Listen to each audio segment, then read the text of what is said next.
বাপের পরিশ্রম আর ঘরের অভাব যে ছেলের মাথায় থাকবে বা যে ছেলে এগুলো মনে রাখবে, সে কখনোই খারাপ রাস্তা যেতে পারে না। একটা ছেলে কখনো নষ্ট হতে পারে না। এমনকি সে এই জন্য নষ্ট হবে না কারণ সে তার বাবার পরিশ্রম দেখছে, তার ঘরের অভাব দেখছে। এই অবস্থায় কোনো ছেলে উল্টাপাল্টা চলাফেরা করতে পারে না। প্রত্যেকটা ছেলেই সে তার পরিবারের দায়িত্ব নেবে, তার বাবার সম্মান ধরে রাখার চেষ্টা করবে, কারণ সে নিজের চোখে তাদের পরিবারের অভাবটা দেখেছে, তার বাবার পরিশ্রম দেখেছে। আমি নিজের চোখে আমার বাবার পরিশ্রম দেখেছি।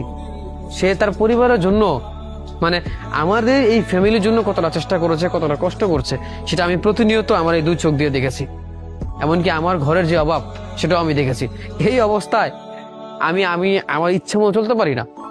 এই অবস্থায় আমি আমার মন খুশি যা খুশি তা করতে পারি না, কারণ আমি আমার বাবার কষ্টকে সম্মান করি, কারণ সে কতটা কষ্ট করে তার পরিবারের জন্য সেটা আমি দেখেছি। আর এই অবস্থায় যেই ছেলে নষ্ট হয়ে যেতে পারে, সে আসলে তার বাবা মা আর কিংবা তার পরিবারের কোনো গুরুত্ব বোঝে না। আমি আমার বাবাকে সম্মান করি, ভালোবাসি, আর ভালোবাসি বলেই নিজেকে এখনো নষ্ট হতে দেইনি। এখনো তাদের জন্য লড়ে যাচ্ছি, তার পরিবারের জন্য লড়ে যাচ্ছি।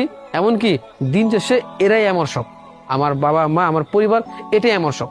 দিন শেষে আমার বেঁচে থাকার আগ্রহ এখান থেকেই জাগবে।